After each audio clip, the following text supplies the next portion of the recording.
Good afternoon, everyone. Welcome to Nature Folklore Sessions, 18th of September 2022 at the later time of 4 p.m. Irish time.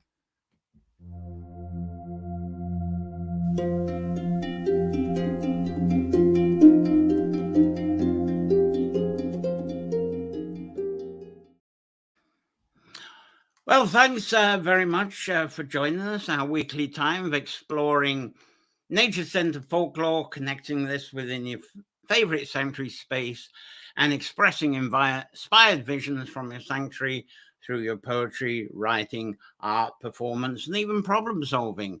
Now, today is a special edition. It's introducing a new side extension to Nature Folklore, and it's Holy Wells Revival. And I'm afraid that's not taking up the full screen. And that's really, it should have been the back cloth that's behind me, but I screwed that one up. Anyway, there's no guest with us today. As I say, it's at 4 p.m. later time. I'm glad that you found me at this later time, because this is the time I think we're going to keep to this. Sorry, I haven't got all the later time. Should have had more time and better set up. Anyway, we should be fine. Guests will return next Sunday and maybe Thursday too as well, coming up, and I'll talk about what's happening on Thursday very soon. Now, these Nature Folklore session videos, tree water, sanctuary support, they're all brought to you due to the support of our kind subscribers. So thank you, subscribers, for your continued support, because without it, I wouldn't be able to fund putting on the show for you to share with you today. Sorry if it seems a bit dark. I just realized that some of my lighting I never turned on. Anyway, you can still see me, and there's some photos coming up soon. I'm not covering the weekly and annual expenses yet, so any help you can give through that link there. And if you don't like going through the PayPal, which is what happens with Patreon, you can also go through the Buy Me a Coffee, and there's that swishy link to the Buy Me a Coffee should you just want to use a card. Though the Patreon is very good for keeping up a record of what's going on, but whatever you feel comfortable with, great help. Thanks very much. And that's the rolling banner that I just had. Anything $1, £1, or €1 a month helps a lot, so much. So let's have a look. Early birds. Do we have any who found us at this new time? We have Charlene Hildego. Lovely to have you on board with us from Seattle. Fantastic, and I'm sure more will find us. I see there's some clicking going on, so we'll hear from more of you soon. Thanks very much. Thanks. And okay, let's get started. Introduction to the Holy Wells Revival. Now, my own personal life, the absorbing passions of my life really have been the folklore of the Sidhe, still are, folklore of the Sidhe, water, trees, and woodlands. And this year I've noticed there is an escalating interest in people visiting the natural spring wells, the sacred wells, and the blessed wells. And this is the sort of thing I think they're doing. If I can get my photos in line. Well, yeah, here we go. This is the lovely local well by where I used to live in Carrowcrory. That's the well that goes under all sorts of titles. That's fairly near Cache in County Sligo. So a lot of people anyway. It's just representing people visiting the wells. And the most common name we call them, of course, is the Holy Wells. And that's a lovely old picture there of Tobernaut Well in Sligo, which has always had plenty of people visiting, and people very moved when they visit there. So anyway, this has been handy for me, this popularity with the Holy Wells, because due to the disability that has taken me away from working in the garden, medical people have been nagging at me, and they're saying, you must do something, get outside, don't just sit around. And because I suppose I have slowed down by not being able to work the garden so much. So when my partner Claire went off cycling around Achill Island and parts of Mayo, there she is. She's just about to leave Achill Island there. And because I can't cycle anymore, though maybe I'll try a tricycle, I find myself going back to the old passion of seeking out and discovering holy wells. And that's become the perfect medicine for me to do so. And if you've been following me on the Facebook, you'll see the various postings that I've done of the various wells that I've since visited over there on Achill Island, in Mayo, Roscommon, Sligo, Leitrim. I'm catching up on the Leitrim things, but unfortunately, I sprained an ankle, pulled an ankle last week, and I can barely walk again. So it's going to be a couple more weeks before I get back to the wells again. But so, yeah, 2 or 3 weeks off the calendar at the moment, but no problem. I've got plenty of well information and pictures, recent pictures to share with you. And what I've discovered is that beyond the devoted delights of ancient and holy wells of Ireland, which is a group on Facebook, by the way, and I'm sure some of you that are watching here, you go to Gary's group there, the Ancient and Holy Wells of Ireland. And there's also the All Is Well group, Sarah Humble's group that's on Facebook. As well as those two, I'm suddenly finding that through this summer, there's many more holy well discovery, recording and restoring projects, many kind of grouped around in the counties of Ireland and around the UK as well, and over in Europe. So some of these well discovery and care projects, there's a mixture of how they're organized. Some of them are just individuals that that are very passionate about the wells, and they go visiting, searching them out, they check out on the maps, find them.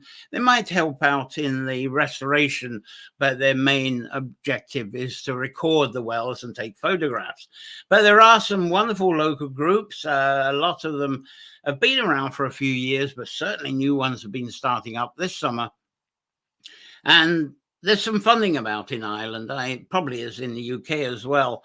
And so with funding that's helped from heritage support agencies, local councils, there has been some organized groups from county to county, and that's really accelerated this summer. So my current idea here, and this is what the introduction is about, is to develop a Holy Wells revival hub, I suppose the best way I can describe it. It'll be in a website platformy type of way that'll work as a hub, and I'll be providing plenty of information through this broadcast, through YouTube and through Facebook as well, maybe a bit on Twitter as well, to keep up with the latest things that are going on in Holy Wells Revival. And I'll use this hub for sharing links to spring and holy wells exploring and care groups, and provide additional information about the wells as well.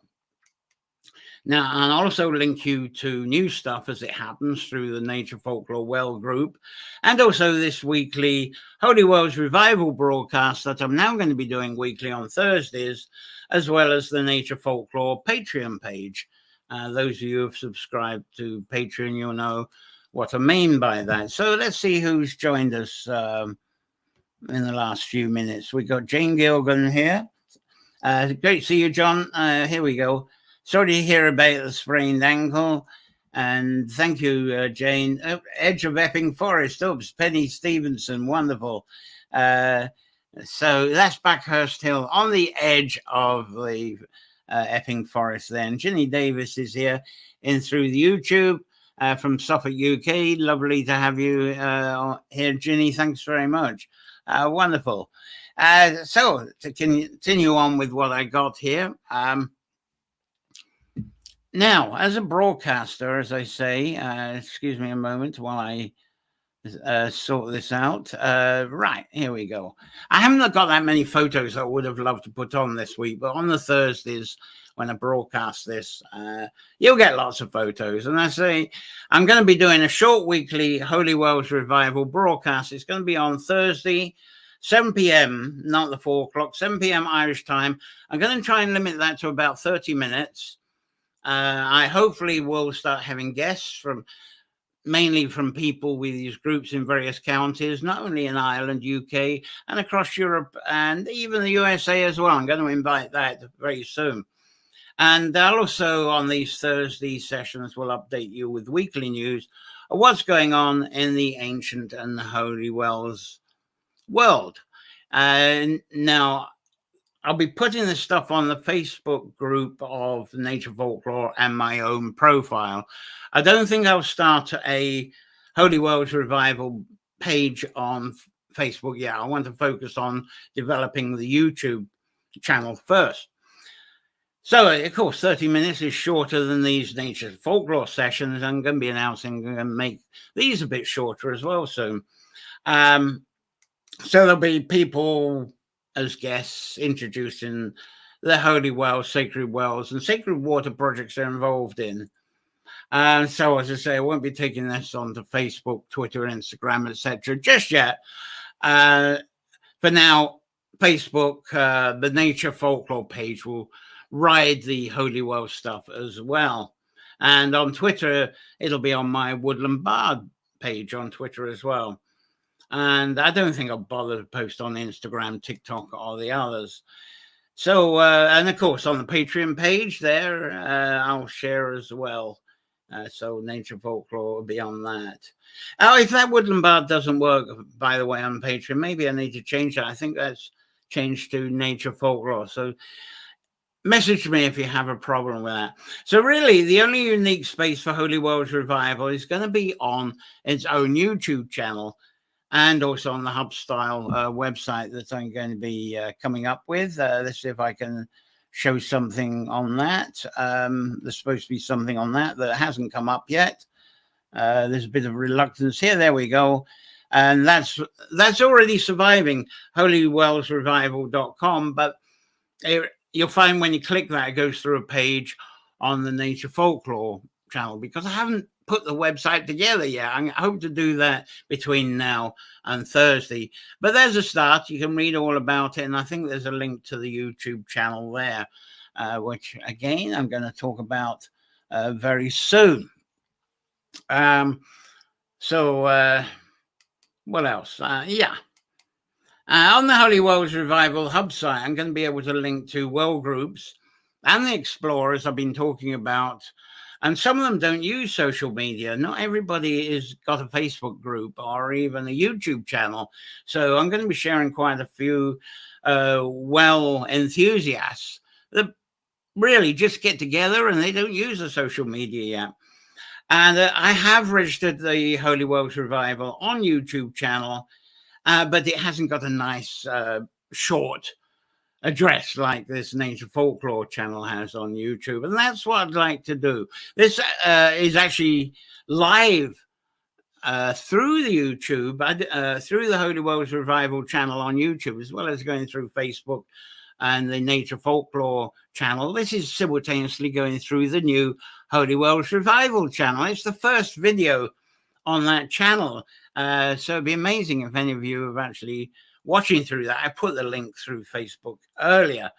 But please help this YouTube channel along if you can. Look for it, search for it, Holy Wells Revival on YouTube, because it doesn't have a short link yet. It needs a few more subscribers before it can apply for a short link.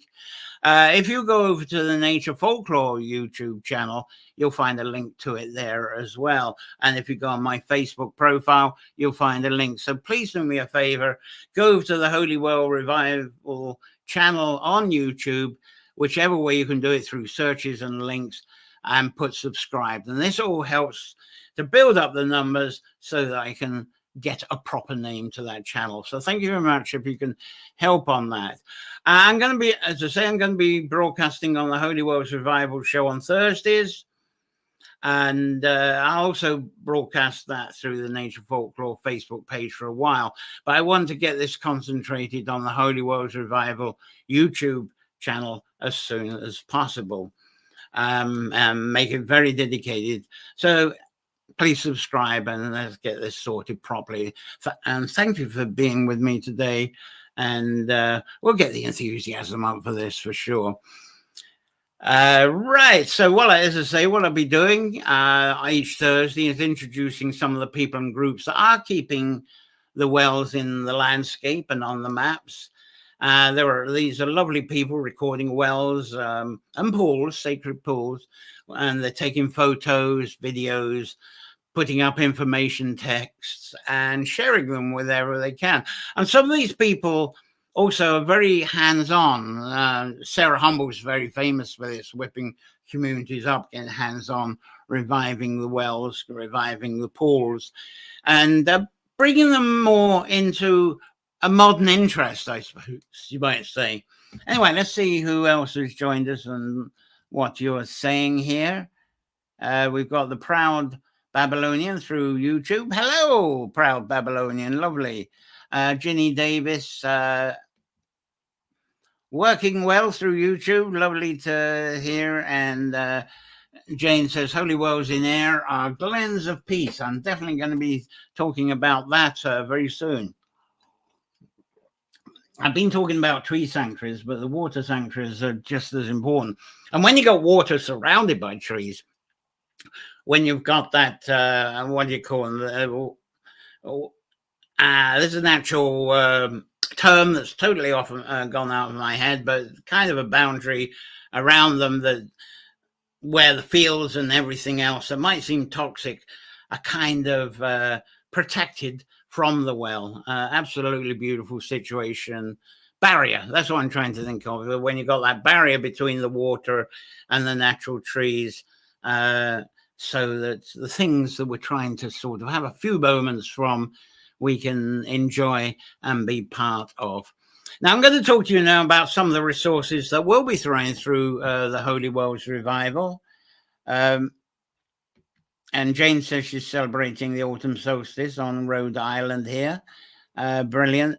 Right, to move along, as I say, I'm going to introduce now some of the things, some of the people, some of the groups that will be passing through the Holy Wells Revival. And these are fascinating because you can get to them through Facebook, YouTube, various other places. And of course, the leader of them all, I think we've got to say, is Gary Brannigan. For years, absolute passionate, the Ancient Holy Wells of Ireland, a magnificent hub that's moderated by Gary Brannigan. Let's get rid of that banner so you can see a bit more of it. There you go, Ancient Holy Wells of Ireland. And terrific. And I must admit, a lot of these groups and a lot of what I'm about to talk to you about started off through this Ancient and Holy Wells of Ireland. And All Is Well group by Sarah Humble. Sarah Humble of the Fairy Council of Ireland. She has that. It's worth following, very worth following, because with Sarah's group, the posts are not limited to water in wells, but are of water generally in our rivers, our lakes, lochs, pools. And she covers a lot more on well restoration projects as well, because she tends to get them started up and involved. Beautiful job they've done at Loughcrew, near the visitor centre there. And Mayo Holy Wells, that's really been coming up and running. I think there's just a page at the moment. I believe that's just a page, and I have suggested to the minister there, let's have a group, because he's really active getting around, and that's Sleevemore on Achill Island there, which seems to be a very popular well for people to use in book covers and promotions. Anyway, that's Mayo Holy Wells, and I hope we'll get Mayo Holy Wells people as one of the first guests on the Thursday broadcast of Holy Wells Revival. It'd be lovely, because that matches up with, how I kicked off back into this when Claire went off cycling. And Catherine McGlynn, I must give her a mention. She puts a lot of input into the Ancient and Holy Wells of Ireland, because her and her husband have been very passionate at tracing and locating Holy Wells of Donegal. She has a website, but and I'll probably find this too, her website is not catching up with the wonderful posts that she puts on the Ancient and Holy Wells of Ireland. So I hope we can feature Catherine and her husband maybe on a future Holy Wells Revival broadcast, one of the Thursday ones. Love knowing what's going on. She's always got new news. And they do attract support from local people too. Local people are great. They've been helping them trace the wells. Even that one I showed looks like a well in the middle of nowhere. And this is what Catherine and her husband have been able to do. They've been able to find someone in a village, because they're very persistent. They go up to people in the village. Oh, no, we don't know what you're talking about. Oh, no, there's no well here, and so forth. But they always find that one person in the village that knows it all. And that person is very kind to take them over a field and bog and so forth, and pull aside maybe a hawthorn or some other tree or shrub. There it is. And they look, and there it is, bubbling away the well. So they're really reviving an interest in this. And it's fascinating. The two of them carry a bit of a tool chest around with them too, so they can clip, cut, and even a small saws, so they can cut through to get to the hidden wells. Another one I must mention, and he actually posts on All Is Well more often than Ancient and Holy Wells of Ireland, but the value of his work is so good that Gary always does a repost onto the Ancient and Holy Wells of Ireland. So Hagan McQuaid, lovely photo collections. Let's try a couple here. This is the sort of thing he posts. He seems to be going off to a well every couple of days, mainly in County Sligo. So there we go. We've got one there, typical of what he features, Shimo High Park, County Sligo. And here's another one that he's visited recently, sleeved on Coletta Forest, Tyrone. He went up to Tyrone for that one. So he kind of went out of the Sligo. He's not strictly Sligo, but most of his posts tend to be. But there we go. He's drifting into other counties, which is fantastic. And he also contributes to, Hagan also contributes to the Holy Wells of Sligo and Leitrim, which is a group, I believe. No, that's a page, community. That'll be a page. But worth checking that out as well, because this stuff gets up there. Now, right, Rosalind Durkin. Here's another one, very active. This was a Bards in the Wood event in Glendalough years ago. I used to do Bards in the Woods 2012 to 2018. And this was the one we had at Glendalough. And Rosalind, being a fan of Wicklow Wells, and she was really, at the time, I think this was 83, sorry, not 83, 2013, 2014, around about that time that we were at Glendalough, and she was going around discovering wells, and part of this Bards in the Woods was her showing us a well that didn't seem to be recorded. I haven't got a picture of that. This is more the famous St. Kevin well, which actually has a birch tree beside it. But I didn't get the birch tree in the photo. And funnily enough, the birch tree, there's a local nun who thinks it's a bit of devil worshipping if you put rags and cluties on the tree. So she came along and cut all the branches way above the height that people can reach to try and prevent people leaving their cluties. They're very sad. Anyway, the well is very nice. It looks a little overgrown there, but I think that was spring. But anyway, that's Rosalind, very devoted to recording the Holy Wells of Wicklow she's become. And there's actually a Wicklow Wells group on Facebook. And there we go. That's the cover of that one. And oh, no, it looks like a page. I thought it was a group. Anyway, check it out. Do a search on Facebook. See which way it goes. And there's a Holy Wells of Cork and Kerry group. That's that one. And a member of that has asked to be a guest very soon. So I forget the name of the person, but he's actually in New Zealand at the moment. But that's going to be one of our guests coming up, which will be lovely as well. And Olive Keane. There's an Olive Keane. I think it's Olive, and she's come out with a book.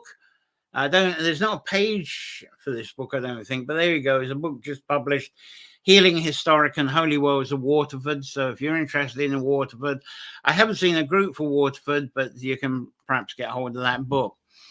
Another one that's absolutely lovely is the Galway Holy Wells Audit. Now, this is one that's sponsored by the County Council, Galway County Council. I haven't seen a Facebook page for this, but they have a wonderful YouTube channel, and their videos, the video productions are gorgeous. They really put a lot of effort into that. So go to YouTube and look up the audit of Holy Wells of Galway, and you'll see some magnificent YouTube videos that keep up to date with what they're recording. Lovely interviews on that. Highly recommended. Anyway, there's Meath Holy Wells. Now, Meath, they don't seem to have any social media. That's about the best I can get on it. Do any of you know anything about the Meath Holy Wells? They don't seem to be active on the social media, certainly not Facebook, on YouTube. I'd love to know more about it. I'll probably write to them as well, see what we can get on that. There's the Holy Wells of Tipperary. That's also, I think, got some county sponsorship as well. But look, if you do a search on Facebook for the Holy Wells of Tipperary, it wasn't long ago they had a county survey. It's closed now, but there's the form of it. There you go. That was the form they had of a world survey that was conducted by the county. So there's some county support in Tipperary. Now, this is one of my favorites. This is a well project I read recently. It's by the Bunclody, Bunclody Traveller Women's Group, the women of traveller families there. And this is lovely. And I hope what they're doing, will become a wider template for the traveller community to get involved in. I'll talk to you a bit in a moment. Let's see if there's any more comments from you at the moment that I've missed out. Now,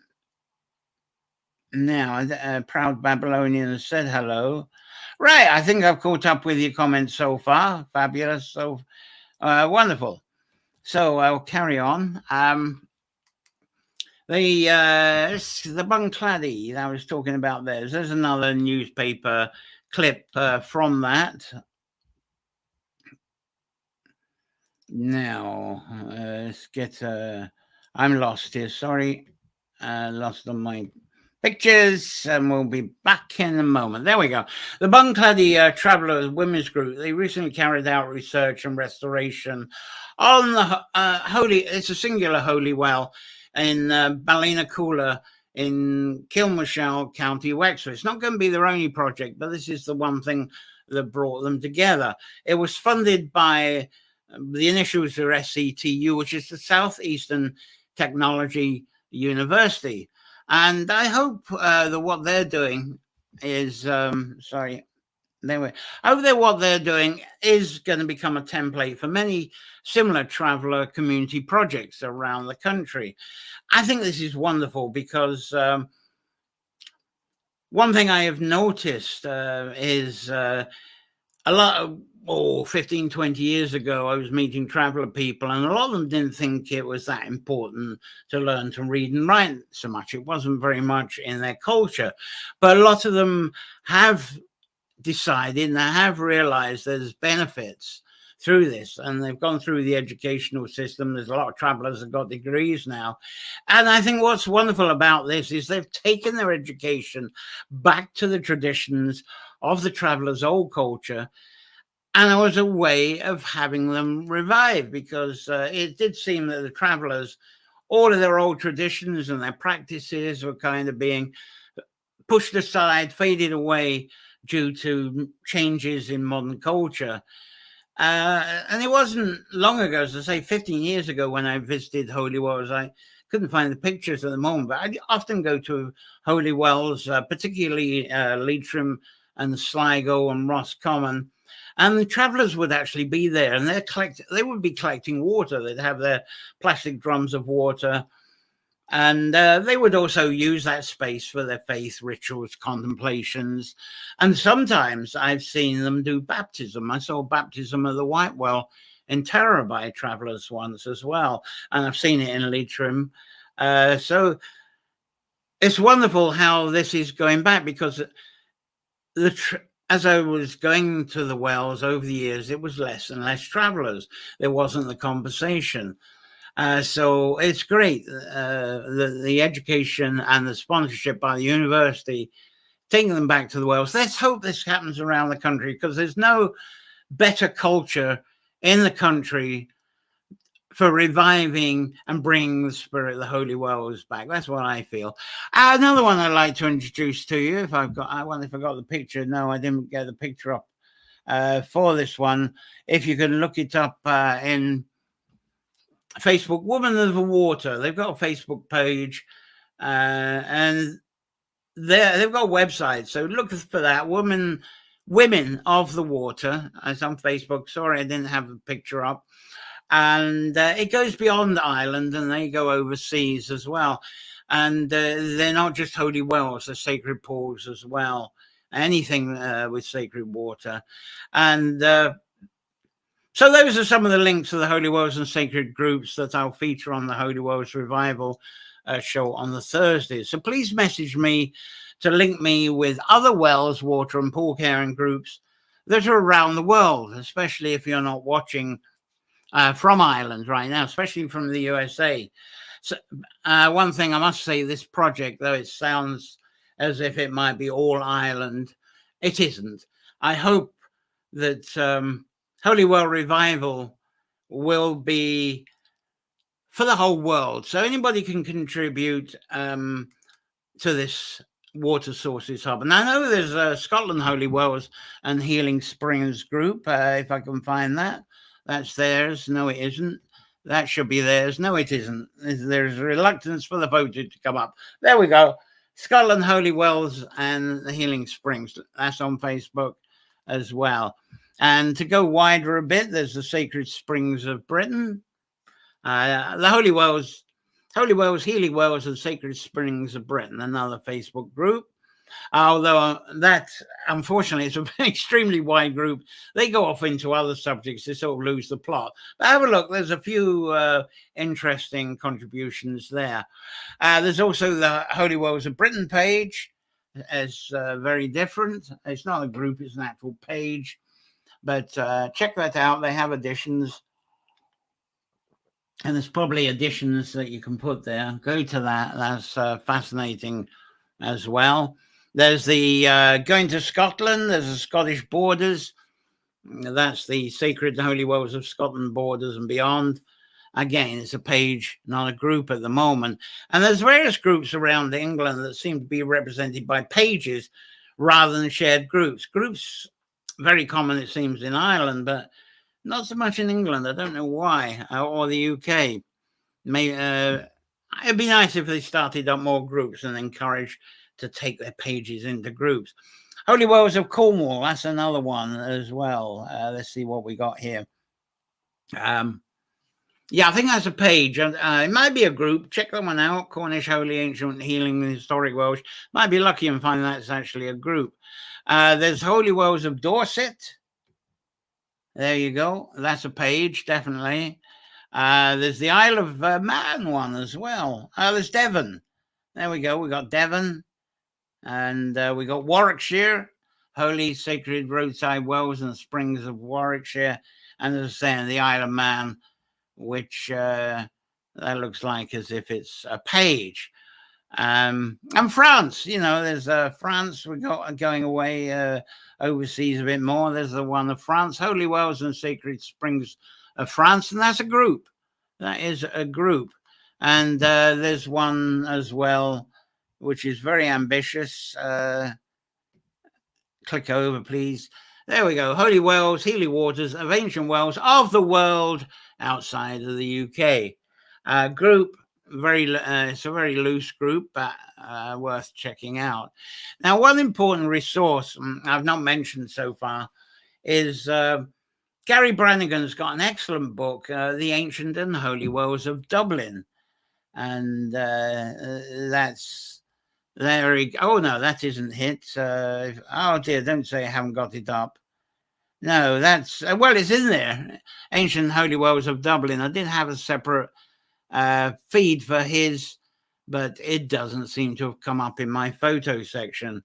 But that actually, I pulled that up just a few minutes before the broadcast because Sarah Humble is surrounded by drizzle wherever she is parked. She has a motorhome that goes around the country exploring wells and other things. And if she's got drizzle That must be either in Donegal or West Mayo, because I think that's where the drizzle's falling in Ireland today. We've had quite a nice dry day, and I think the south has got a bit of sunshine. So sorry, I haven't got the direct. I did have the direct picture. Let's see if I can pull it up. I don't know why Gary's book didn't come up. I'm going to try and get it up. No, that's not it. It's Gary's book seems to have disappeared. I don't know why. I can't. It's not even on my computer. His book. Oh well. Another time I will have it. That's a real mystery why his lovely book has disappeared. No, it's bad luck. We haven't got that. Anyway, it was on. It's there in it. And a beautiful book it is as well. Anyway, I better move on. Anyway, there's an excellent Facebook page which somehow I was going to put that up as well, and that hasn't. That's sort of disappeared. No, that never came up as well either. If you look for that, Holy Wells of Dublin. Sorry about that. And he does have a Facebook page for that. Right, I better move on since I'm making a bit of a mess with that. Ancient Holy Wells of Dublin, the book, and the website page. Do a search on Facebook, you get there. So as I say, I'll mention again, I'm inviting Holy Wells Revival to be a wider hub to link with sacred groups around the world. It's not just Ireland. Right, and the picture won't go away now. Now, as I say, with the USA viewers, which here, please link to me to USA sacred pools, wells, and sacred points on rivers. And also, any of you, please message me about the wells and water pool groups that you belong to or that you admire. That would be very helpful. There's a bit of commenting going on here. Let's see. Comments are going strange at the moment. Let's see. Right. Anyway, Stevenson's on. There we go. Wells and Healing Springs has information on 56 holy wells in Lincolnshire. Wonderful. I'm hoping to find out more of these. So that's another one to add to the list. Thanks very much for that, Penny. There's also a well in Wirral, Cliff Carr and Susan Samuel introduced to us a few weeks ago. I'm going to get back into that and link that up as well. So now I think I better link up to my own foundation feelings for my attraction and connection to what we call holy wells. So please join in with this to add your feelings, thoughts, and the way that you use the holy wells as well. And I sprinkle in a bit of popular knowledge and understanding as well. Now, holy wells, blessed wells, and sacred wells, they do appear to us in various forms. Sorry, I don't have any photos. It looks like my photo collection got into the cloud somewhere. Anyway, the most common that we know of are the springs of water bubbling up from deep inside the earth, and they come into small pools. And sometimes these pools are not small, but they can be large ponds and even lakes and lochs. And many of these sources, many of the large rivers, their sources are these pools. The Shannon Pot up there in Fermanagh, great example of that. Not Fermanagh, it's still in Cavan. That was one of the photos that's got lost in the cloud that I wanted to show you. Anyway, a lot of you have visited there, and the Shannon Pot, that leads to the beginning. Well, it isn't strictly. They have swallow holes, which I'll explain on the website, and all the swallow holes congregate into this beautiful sacred pool of legend, and off it goes to form the Shannon and the wonderful legend of Shannon as well.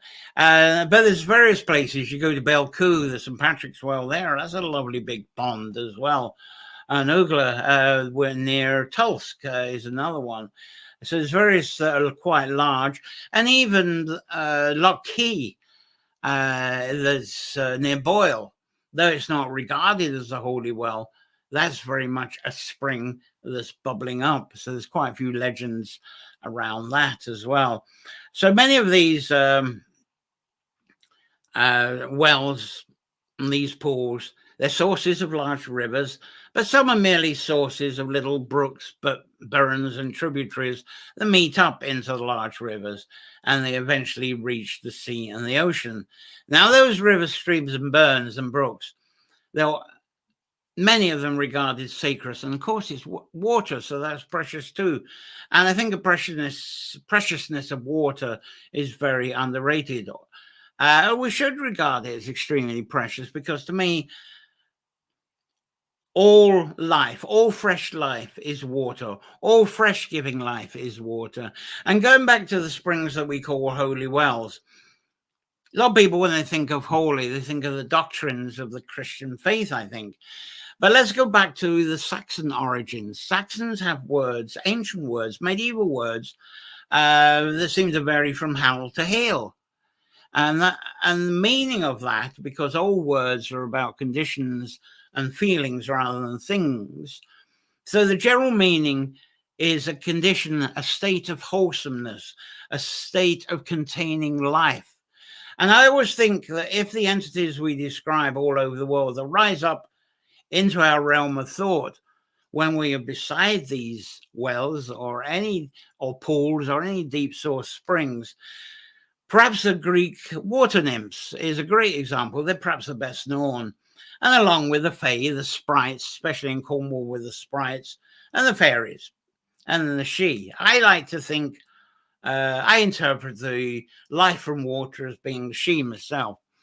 Now, with all of these interpretations and visions, I think we're considering variables of dark, watery wombs. They all come up from the soil. They all come up from the rock deep down below, which is dark. And the water comes up from this dark and gives light, gives life into the light. So you've got the watery darkness bringing life into the light through the water.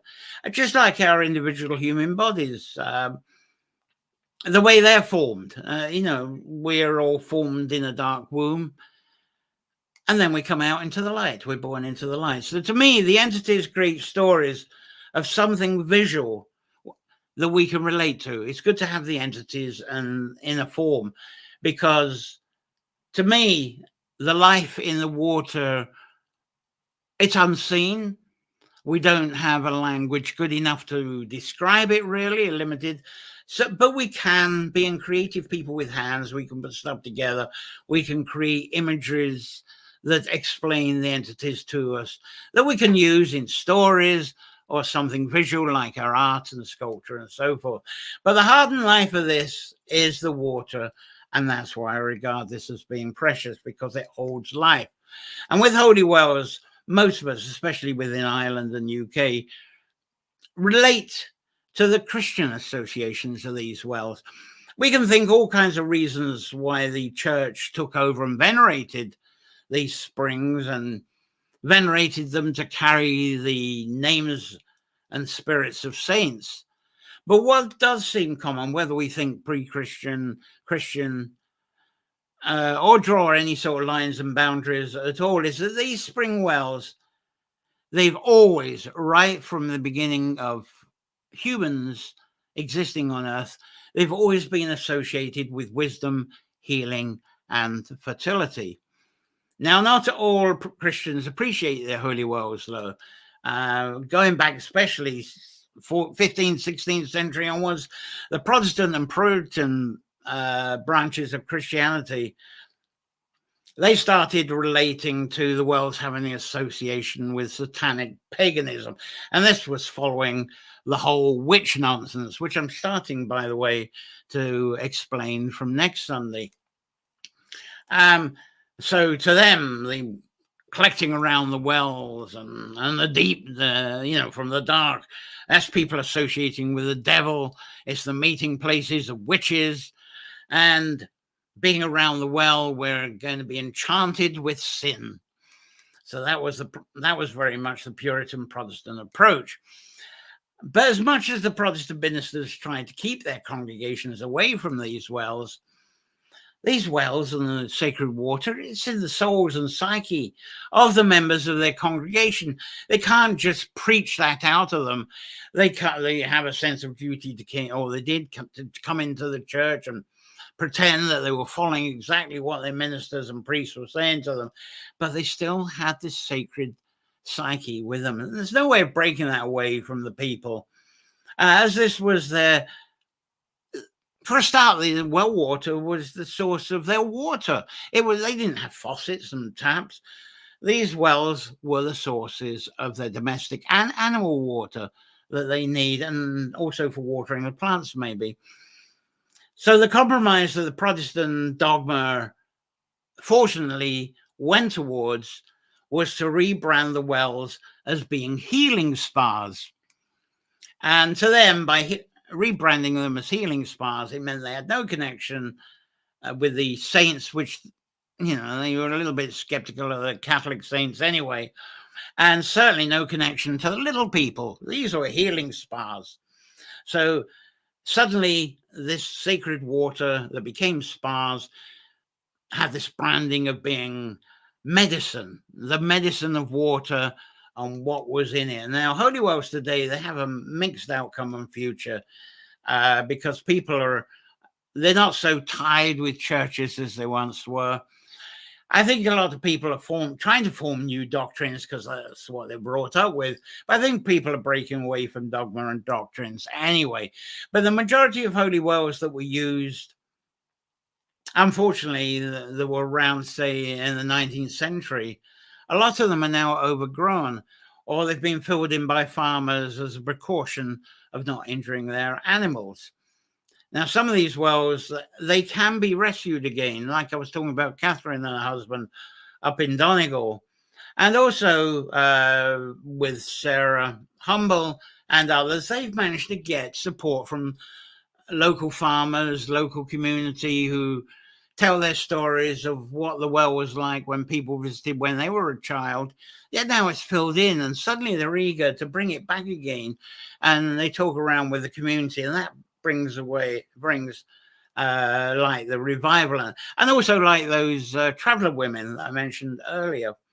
So this is the next point, really. Many of the wells on, a lot of these holy wells are on farmland, but in Ireland especially, a lot of these wells, a lot of them are filled in or they've gone hidden. Part of the reason is there is no public way, no public right of way to get to them across the fields. You can ask farmers permission, but a lot of them are very skeptical because Ireland has become into a bit of a nation of litigations, and so farmers are very paranoid that people visiting, and if they injure themselves, fall over, that suddenly there's the court cases, there's the litigation, and that's the reason farmers exclude us from these wells, perhaps that's on their farmland. Some of them have organized this, but I'm going to talk about that in a minute, because some of the holy wells on farmers' land, they have been opened up to the public, but some of them, actually, they do have access, but only to the communities. And some of them, I know one example is the Cormac's well below the Caves of Caish. Caves of Caish, very popular for people to go to, but a lot of people don't realize. They hear the story of Cormac's well and of Cormac being pulled from the well and taken up to the caves by a wolf and living with a wolf for a couple of years. But people ask, where is that well? Where is the Cormac's well? Well, the farmer there, there's two farmers that own land going up to the caves, and one of them really doesn't like the people crossing the land. So he's got the Cormac's well on another part of his land, and he won't tell you where it is. And he keeps that hidden, and it's only just for community private use. If you're not with the local community, the only chance you've got of using it, and that's if you get to know about it, is in April, an Ascension Day in April. That's about the only time. So they don't. A lot of farmers, they keep the wells to local. They don't want tourist information leading tourists to the wells. But the public right of way holy wells, a lot of them, especially people touring around Ireland, they'll find, and I get this question, why is it that holy wells are either next to or within graveyards? And that's because that's where the public access is. That's where the public right of way is. So it isn't because it's well, it is part of the cemetery. And maybe the cemetery came after the well, but that is because that's what people get to see, mainly the wells that are close to or in cemeteries. But this is changing now, because recently in Ireland, there's now funding offered to farmers to create safe rights of way between the road and the holy well. One of the places you might be familiar with, and now this is not a holy well, but if any of you have been to Fornox in County Meath, an amazing big is presented as an ancient Stone Age cairn. It's near Newgrange, and you will see that as you go up to it, there are fences both sides, and there's a path going to it, and it separates it. It creates a barrier between the farmland and the people, so it becomes safe for the people, and it became safe for the animals. And if there's an insurance claim because someone injured themselves going up the path, then it tends to be government responsibility, not the farmer. Some of these wells, I went to one, I featured it not long back. It was not far from Drumshambo. And the farmer there had done a lovely hedge barrier. He's got oak trees avenue as well, and that's a lovely access to a well as well. So the farmers, they like this because farmers are multi-skilled. They can do anything. They not only just look after the animals and the crops, but they can do repairs. They can do the car repairs, the tractor repairs. They know how to do buildings, build houses. They can do carpentry. They know how to put fences up.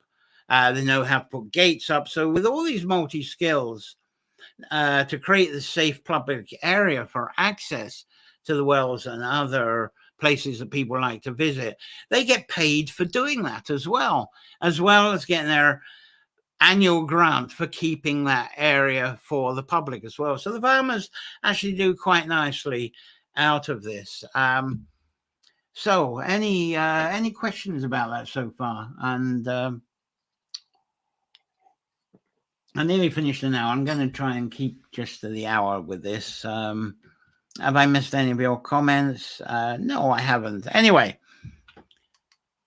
as I say, wells are becoming more and more popular for visiting, and these days the culture of walking around the well, reciting the Hail Marys and other chants while counting rounds off on your rosary beads, that's all declining. And visitors today seem to enjoy certainly tasting the water. I wish I had the photos up for this. I've got some. Let's see if I can get this one up.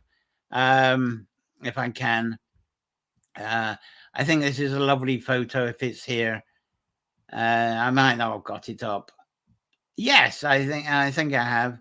I love this. This is one of my favorite photos of tasting the well. I've showed you on this on other Nature Folklore ones if I can get it up. Yeah, there we go. Just in case someone falls in, there you go. People who do anything to taste the water well, that's the one near Acacia's well.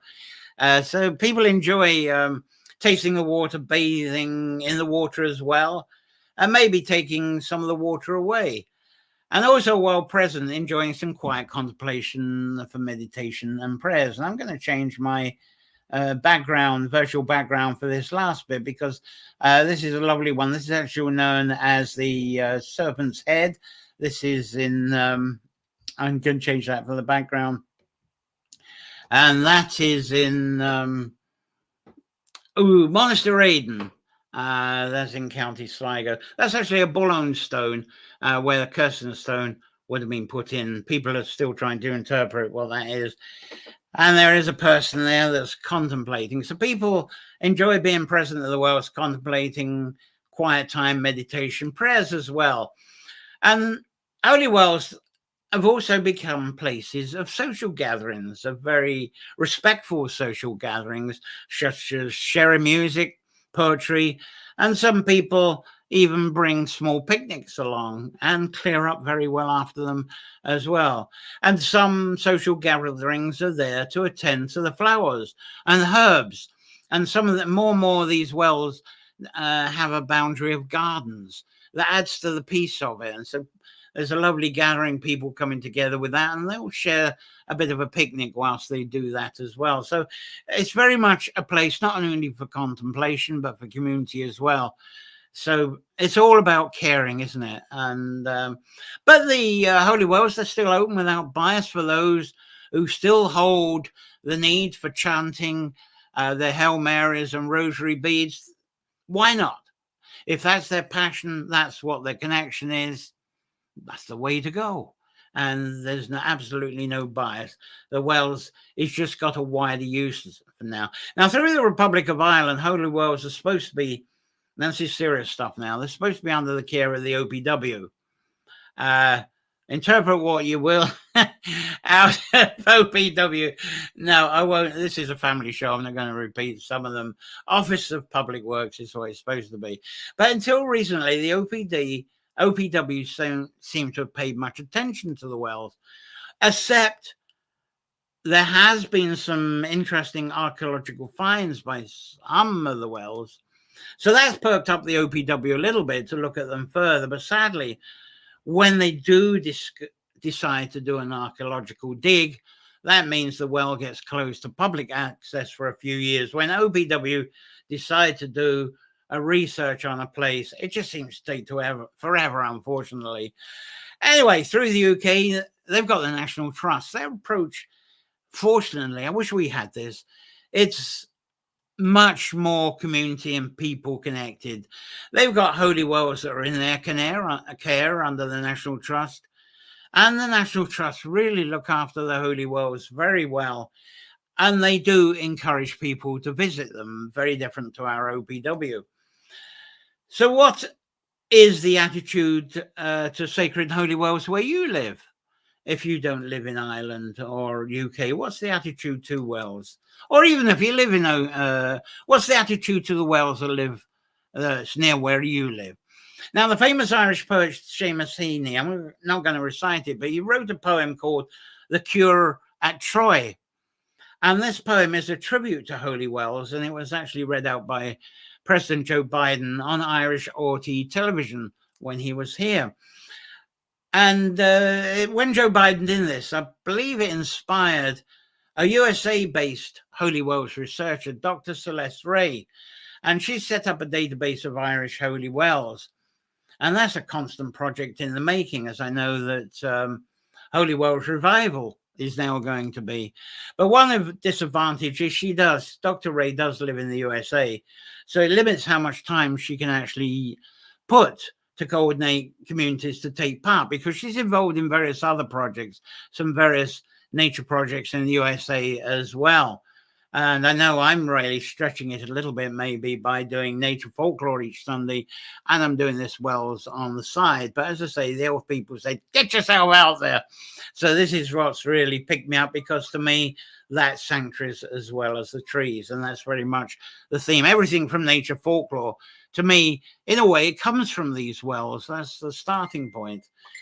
But the progress in of Dr. Ray's project, it's very interesting, very worthy so far.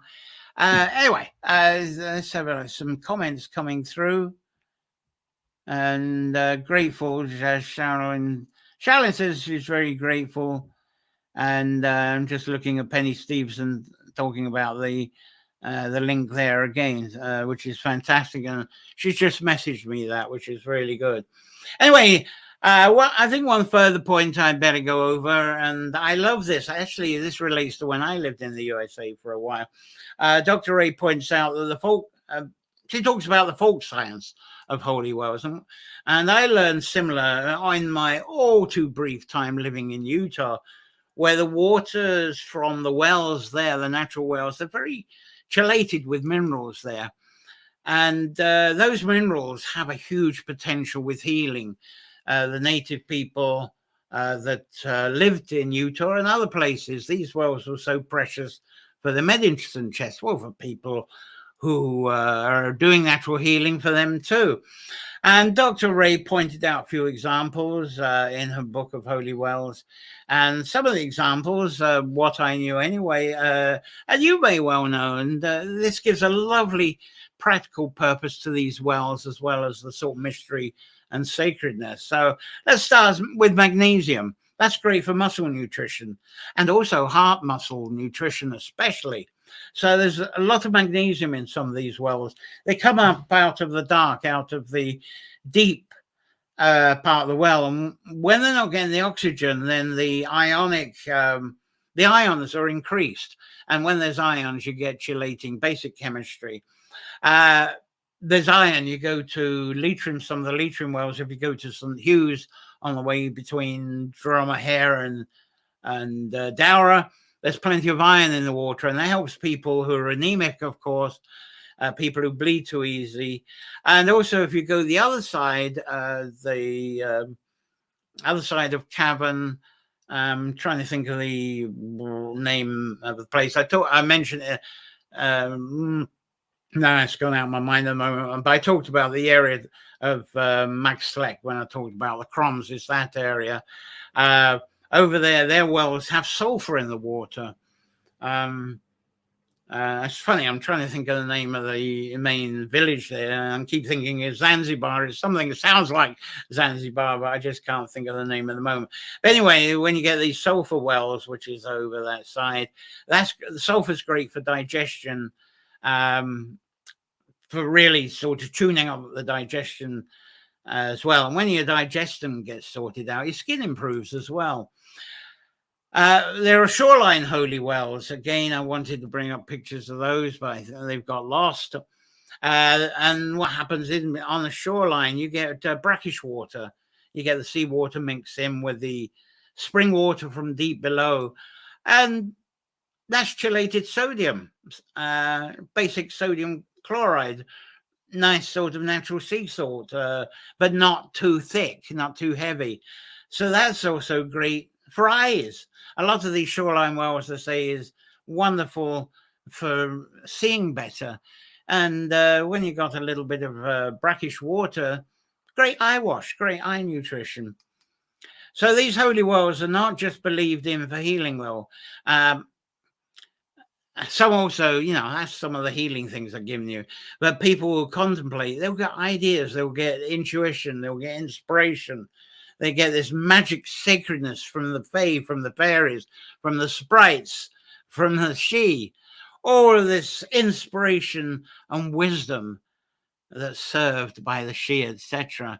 So poems come about, stories come about, and some wells, they actually do have little fish and eels that appear in them. And it's good luck to actually see them, because these fish, they hide in the rocks inside the well. So a lot of visitors won't actually see them, because the fish are, I think they see shadow coming, so they hide. But if you do see an eel or fish, when you look into the well, it hasn't sensed you coming, then that's regarded as being an omen. Some regard as good omen, but the pessimists regard that as a bad omen, of course. And we're popular, of course, are the stories of the salmon in wells, also fish, trout, salmon and trout being fished from wells or pools. And the salmon and trout stories, like the non one, probably an exaggeration of these fish and eels that appear in these wells sometimes. And the exaggeration especially is in the eating of the salmon that you get out of the pool, being the salmon of knowledge that's pulled out of the pool or the well. And fabulous stories. I'm not going to go through them now, because I'm really want to get closed on this. But some of these wells, there's one that's in Roscommon, beautiful one, breeds well in Roscommon, where they become baths for women to bathe in, and that's said to increase their fertility. I went to one in Birkhead in Morayshire in Scotland. Sorry, I haven't got the pictures of that. I'll show you that another time. But bathing in the well water, having baths. Kildare has a foot bath, doesn't it? quite similar in a way, but women regard this is from the She, a gift from She, sacred water, not only for um, oh, sorry, I'm losing words on this.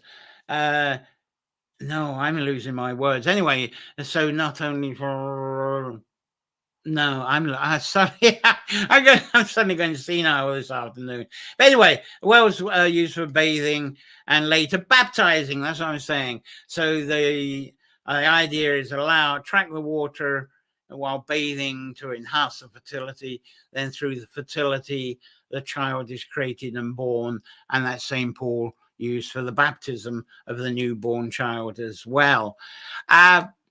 So any more comments about that? I think that's as much as what I'm going to say on the wells. As a reminder to keep this show afloat, and now the wells, the Holy Well Revival. There we go. Again, it's the Patreon. It's either Woodland Bard, or I think it's... I'm going to have to check this up and get this banner right. Woodland Bard or Nature Folklore, and then there's this one as well. As buymeacoffee.com. If you don't like using PayPal, you can just use a card on that. So, and if you're a cash person, you can put cash in an envelope and message me. I'll give you the address. £1 or euros or $1 a month helps so much. And now coming up on the 25th of September, I'm going to commence the 8 weeks of the So On series. And the first 3 are going to be a repeat, and I hope a lot more together. Is that I've been looking forward to this all year, to being able to do this, which is Cauldrons and Ale, is the first 3 weeks of the 8 weeks of So On. And let's give you that. The first picture of that never came up. I'm going to try and get a lovely picture of that up. I don't know why my photos were reluctant to come up for you today, which is pretty sad. No, it's not going to come up. So I'm going to show you this one. I had a lovely cartoony one, but it's got lost in the ether again. That's an interesting one. That's from the old medieval. I'm going to explain that. That's actually going to be in part 2. And that shows what the broom was for. And I'm going to explain what the heck's that broom doing in that building, which has got some smoke coming up. And there's that lad who's actually come to get something. So that's actually from part 2. And that's a bit of a clue. Next week, 25th September, which is Cauldrons and Ale. And I'm going to be talking about the origins of all that. That's going to be on part 1. It's fascinating. And I think you'll be very surprised with some of the content of that. And Nature Folklore is changing format a bit. I've just gone over the hour now, as I often do. I'm trying to avoid going into 90 minutes. What I'm going to do is reduce this show to 30 to 45-minute broadcasts. I'm going to continue with 4 p.m. Sunday Irish time. But look out for a notice. There's actually an apple festival in Leitrim that I'd like to go to. So next Sunday, I might make 5 p.m. I'll let you know in the week. Wait for the announcements. But generally, I'll try to keep it 4 p.m. on Sunday. And then I'll have an overtime extra. And I'm going to be having that on Edition. All the stuff I don't cover on the Sunday, that'll be broadcasted on Tuesday at 6 p.m. Irish time. So instead of going the full hour and a half, the stuff I don't talk about, I'm going to have a part 2 overtime extras that you can actually watch on Tuesday. And now the 7 p.m. on Thursdays Irish time, that's going to be the 30 minutes long edition of Holy Wells Revival. So the Sunday edition will always be live, but those Tuesday editions may be pre-recorded sometimes. But I'll try to be around during the pre-recorded ones to respond to any comments that you make. So thank you for contributing to the polls, which is the reason why I'm making these change decisions. I have polls out, and this is where you were guiding me. You wanted later broadcast at 2 o'clock, just was not popular. 4 o'clock it was popular. 6 o'clock, 7 o'clock, all those were popular. Shorter editions was something you asked for as well. And the days you liked Sunday, and those other days was sort of similar. So anyone here with any more comments? If you're watching this broadcast as an archive, please keep the comments going, and I will return time to time to answer them. Subscribe with the bell on YouTube. Remember, please look for the Holy World's Revival channel and click subscribe there. That's very useful at the moment. When you actually go to Nature Folklore YouTube, you'll see a link to it there as well. So I wish you a safe week, full of wonder, inspirations, all sorts of lovely enchantments. So I think that's all I've got for you today. So until next Sunday with Witch's Cauldron and Nails, which I'm sure you'll absolutely love, it's bye-bye. Thank you so much.